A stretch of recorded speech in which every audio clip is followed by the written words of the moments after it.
Borge Freunde.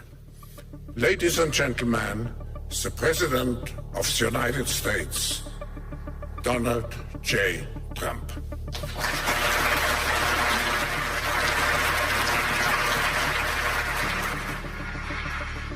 Well, thank you very much, Klaus, and hello to everyone in beautiful Davos. This has been a truly historic week in the United States. 3 days ago, I took the oath of office and we began the golden age of America. The recent presidential election was won by millions of votes, and all seven, every one of them, all seven swing states.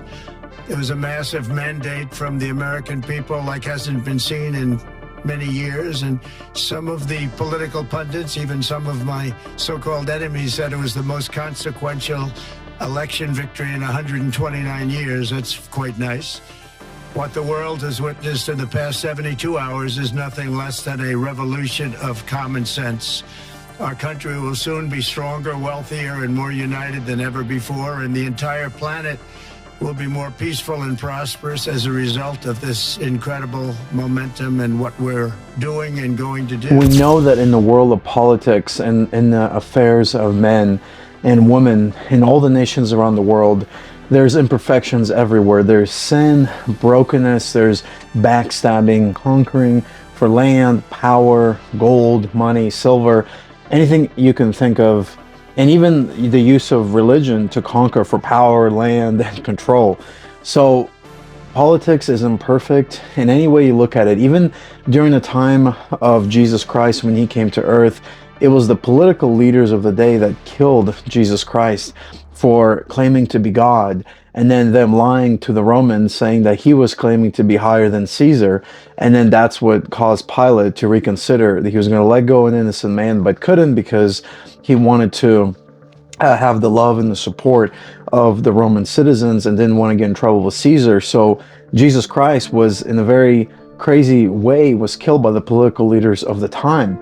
His own people killed God in human flesh, one who was prophesied from Ancient of Days, from Isaiah 7, 9, Micah, Genesis, and Moses. And so we know that in this world between heaven and hell, this is the middle, and we're not going to find perfection here anywhere. But I do want to say that just like the founding fathers of the United States said that God governs in the affairs of men, God still does govern in the affairs of men. And sometimes we just got to celebrate and thank God for what he has done.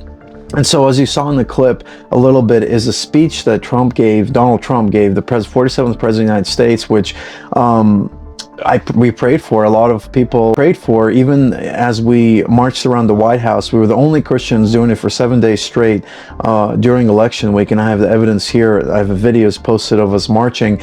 We prayed that God would somehow give America mercy, not because America's perfect, not because it's more loved than other nations, but because we had a covenant with God, just like ancient Israel. And so there's only a few nations that covenant with God: Israel and ancient Israel and current America. And so there is a blessing upon this country that no one can deny, not even atheists can deny this.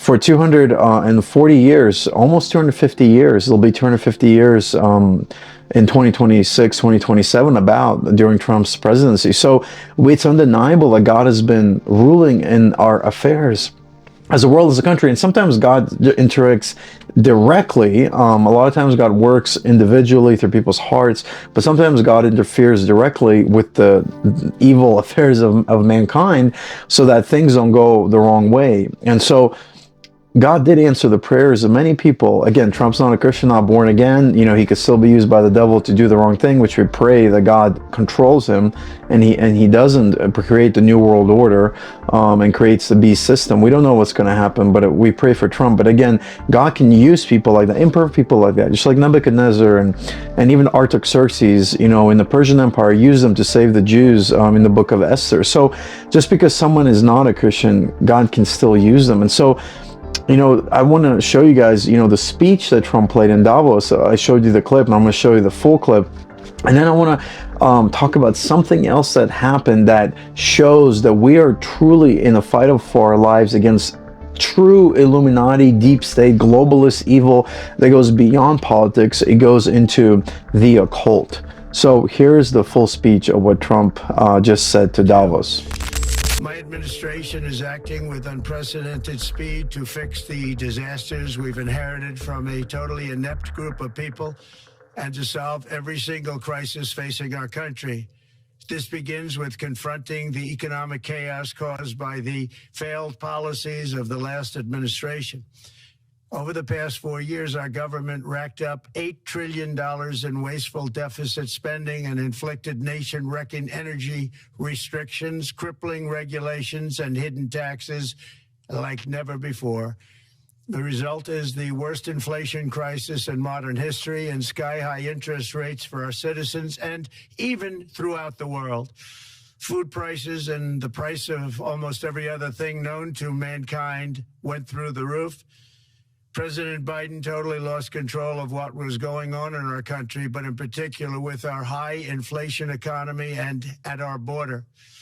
Because of these ruinous policies, total government spending this year is $1.5 trillion higher than was projected to occur when I left office just 4 years ago.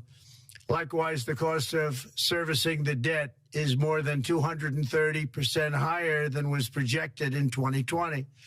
The inflation rate we are inheriting remains 50% higher than the historic target. It was the highest inflation probably in the history of our country. That's why from the moment I took office, I've taken rapid action to reverse each and every one of these radical left policies that created this calamity, in particular with immigration, crime, and inflation. On day one, I signed an executive order directing every member of my cabinet to marshal all powers at their disposal to defeat inflation and reduce the cost of daily life. I imposed a federal hiring freeze, a federal regulation freeze, a foreign aid freeze, and I created the new Department of Government Efficiency. I terminated the ridiculous and incredibly wasteful Green New Deal. I call it the Green New Scam. Withdrew from the one-sided Paris Climate Accord and ended the insane and costly electric vehicle mandate. We're going to let people buy the car they want to buy. I declared a national energy emergency, and it's so important, national energy emergency to unlock the liquid gold under our feet and pave the way for rapid approvals of new energy infrastructure. The United States has the largest amount of oil and gas of any country on earth, and we're going to use it.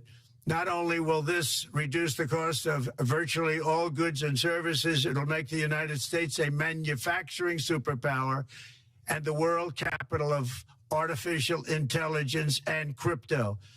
My administration has also begun the largest deregulation campaign in history, far exceeding even the record-setting efforts of my last term. In total, the Biden administration imposed $50,000 in additional regulatory costs on the average American household over the last 4 years. I have promised to eliminate 10 old regulations for every new regulation, which will soon put many thousands of dollars back in the pockets of American families. To further unleash our economy, our majorities in the House and Senate, which we also took along with the presidency, are going to pass the largest tax cut in American history, including massive tax cuts for workers and family, and big tax cuts for domestic producers and manufacturers. And we're working with the Democrats on getting an extension of the original Trump tax cuts, as you probably know, by just reading any paper. My message to every business in the world is very simple. Come make your product in America, and we will give you among the lowest taxes of any nation on earth.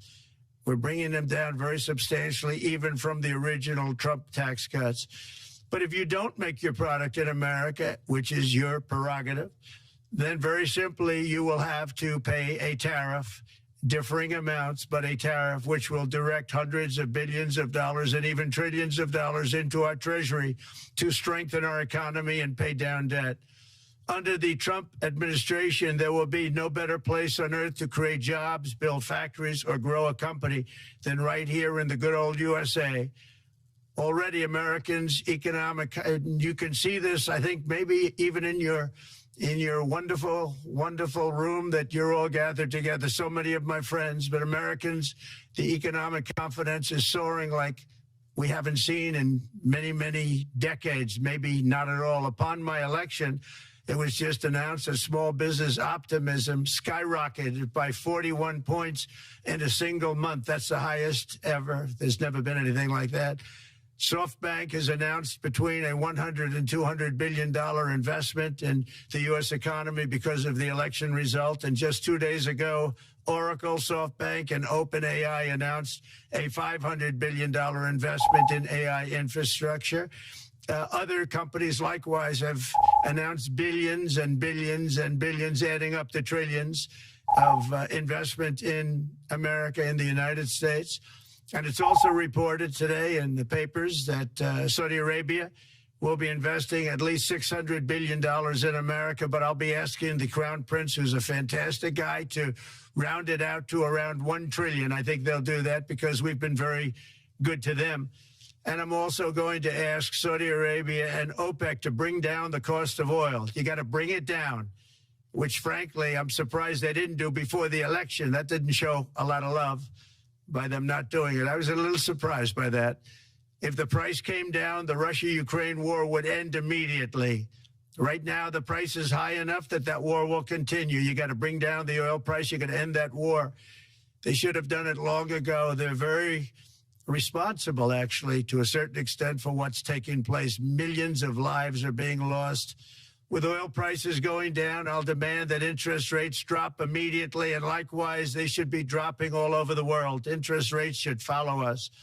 All over, the progress that you're seeing is happening because of our historic victory in a recent presidential election, one that has become quite well known throughout the world. I think a lot of things are happening to a lot of countries.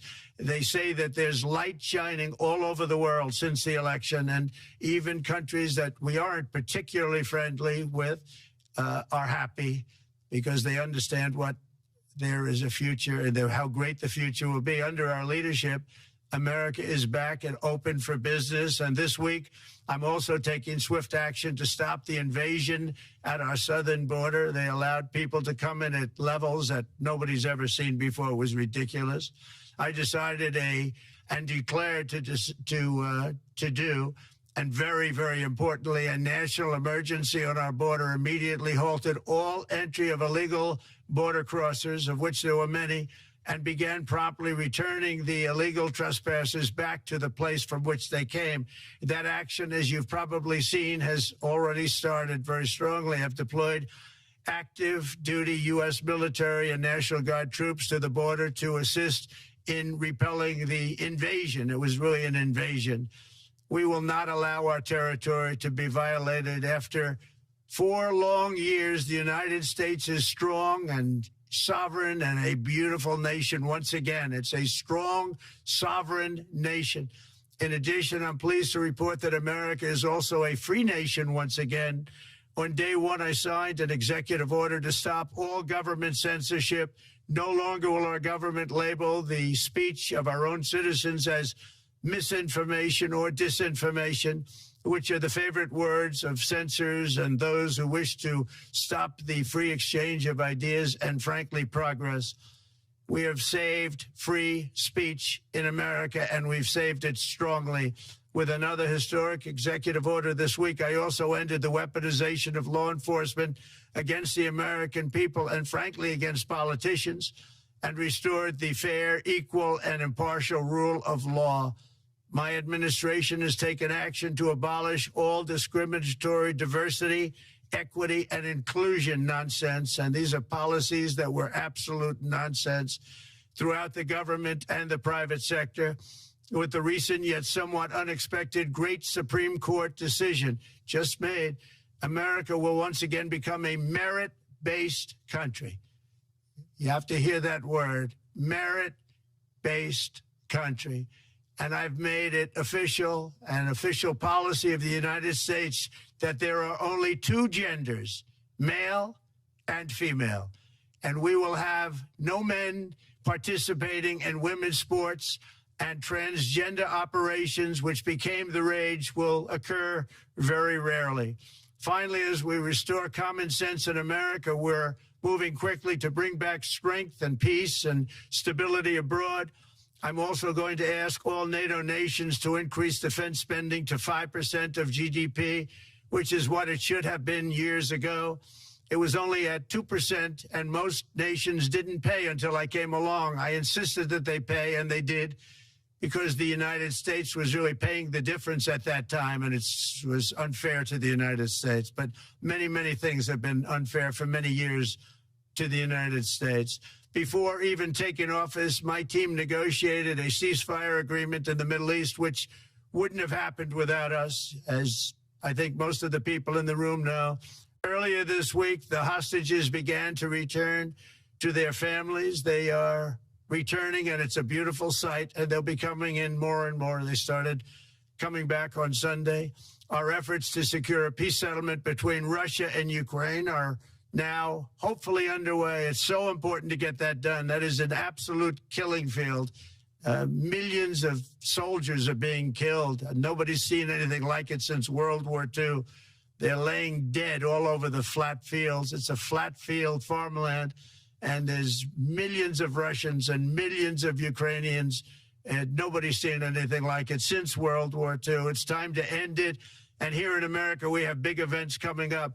Next year, we have the 250th anniversary of America's founding. I'm so honored to be president during that. That's been a big event. They've been talking about it for 10 years. We also have the World Cup, and I understand Gianni's in the room. Infantino, he was very instrumental in helping us get it. He's there with you someplace, I think, and I want to thank him for that. And then we have the Olympics coming up, which I was instrumental in getting also in my first term. And who would have known that by skipping a term, I would get the Olympics? I was upset. I said, you know, I got the Olympics to come and I won't be president. But it turned out through a stroke of luck, or whatever you might call it, that I'm going to be president during the World Cup and the Olympics and the 250th anniversary. So that's going to be 3 big events. And we've accomplished more in less than 4 days. We have really been working 4 days than other administrations have accomplished in 4 years. And we're just getting started. It's really an amazing thing to see. And the spirit and the light over our country has been incredible. Under the last administration, our nation has suffered greatly, but we're going to bring it back and make it greater, bigger, stronger, better than ever before.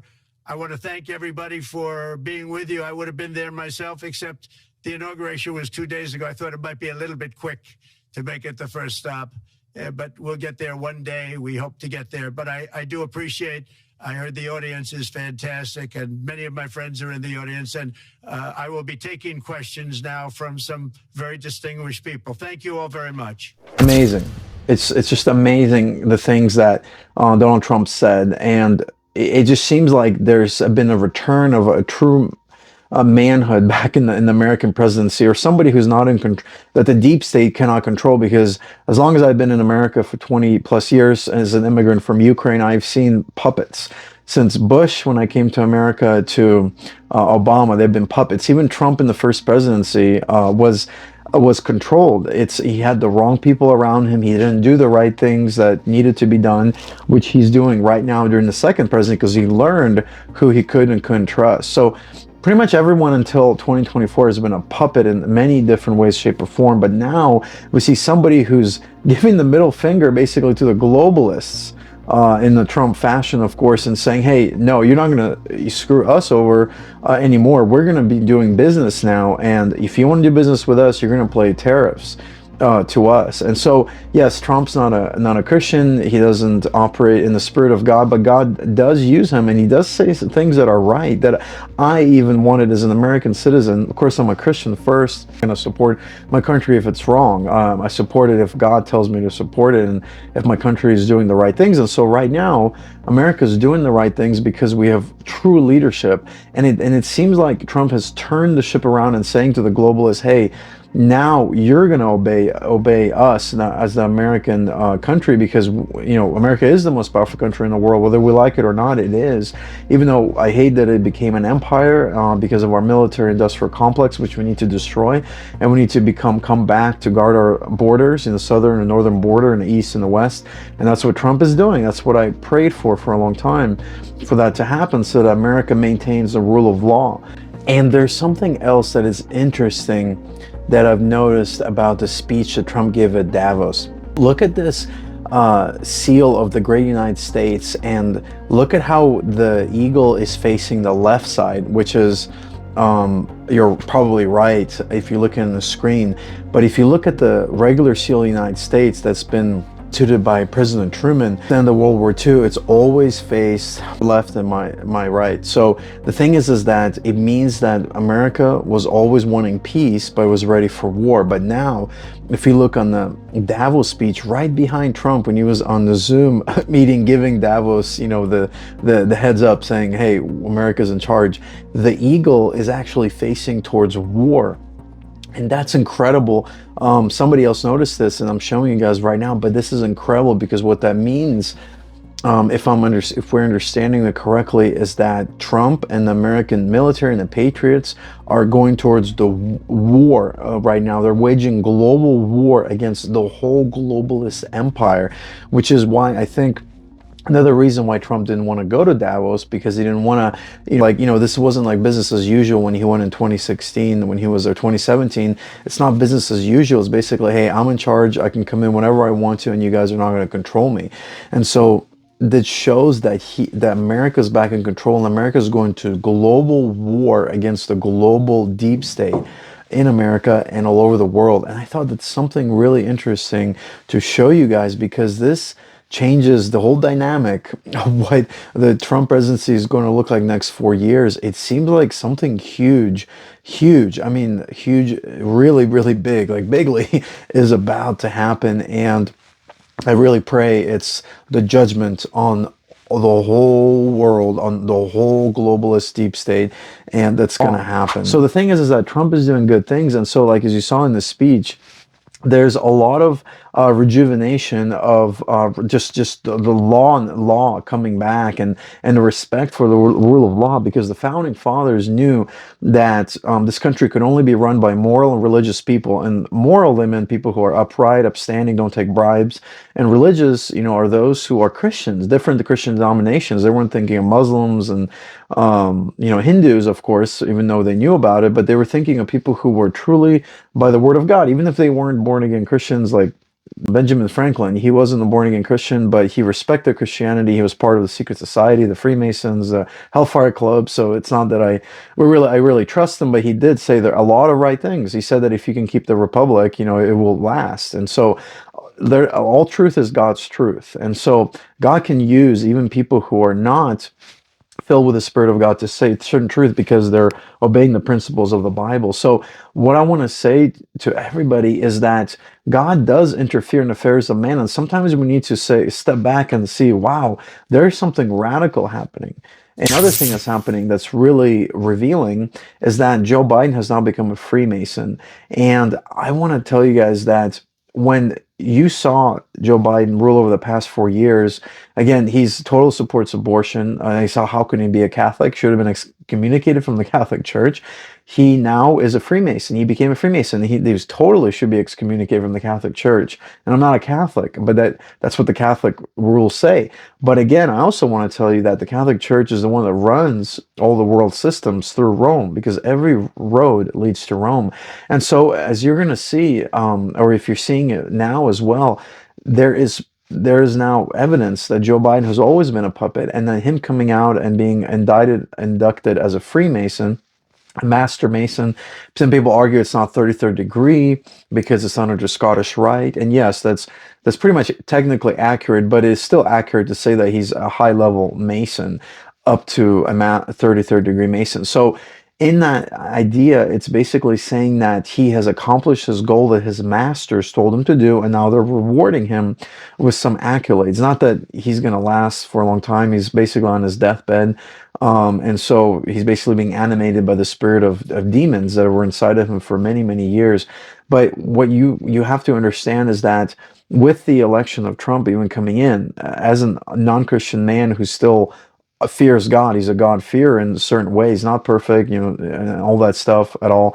But in some ways, he's not like anti-God, anti-life. He loves kids. He loves life, and so it shows you that there's a stark difference between the anti-human globalists and the pro-human people represented by Trump. And again, my jury's out in Elon Musk. I don't trust him at all. He's wearing the Baphomet suit, and God can use him too, of course, but at the same time, we can't trust Elon Musk because he's building the AI system, Project Stargate, that Trump announced, which I don't like at all, but that's another topic. We got to pray that Trump doesn't allow the AI to take over our world either, but or anyone else in government doesn't allow AI to control humanity, like Skynet. So the thing is that with the revelation of Joe Biden is now a Freemason, they're basically exposing themselves. They're using their own symbolism to say that, yeah, this is who we are. And they're not hiding anymore, because since 2016 to now, they have not been hiding. They have been saying, yeah, we want you to own nothing and be happy. We want you to be communist, socialist. It's all about globalism. We're going to have the singularity in 2030 and all that stuff. And maybe it might happen because the Antichrist, I believe, is either here or about to happen the next generation or so, because we're reaching the end of humanity in many, many ways. We're reaching a singularity point where it could be the end of history and the beginning of God's history happening, which is the 1,000-year reign of Christ's kingdom and revelation. So we are definitely living in the last moments of humanity, however long it lasts, 20, 30, 50, 100 years.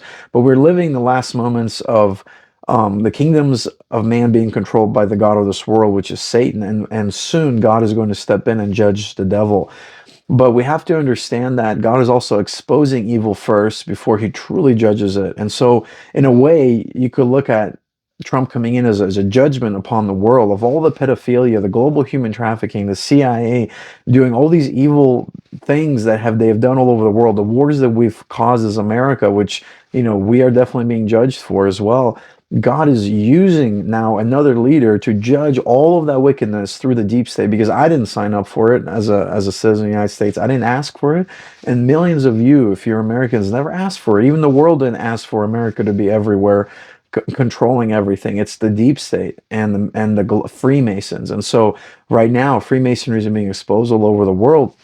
And we have to understand that this is who runs the world. It's the Freemasons, the occultists, the Rosicrucians, the Vatican. The Vatican is where the Illuminati came from, Adam Weishaupt, who was a Jesuit priest. So we have to understand that the world is still run by the devil, but of course God still steps in at times. Like right now with the miraculous election of Donald Trump, God stepped in, and many Christians stepped out, and now we see that there is a whole different revolution happening. It doesn't mean we put our trust in princes and Trump and other people. No, we do not put our trust in anybody but Jesus Christ. So I just want to urge you guys to really consider that I'm not saying that you're supposed to support Trump, but if he's doing the right things like we're seeing now, we should pray that he keeps doing the right things, because as an American, as a Christian, a citizen, I wanted the rule of law to be restored, because it's Christians who build up this nation. As imperfect as it was, as many sins as we had with slavery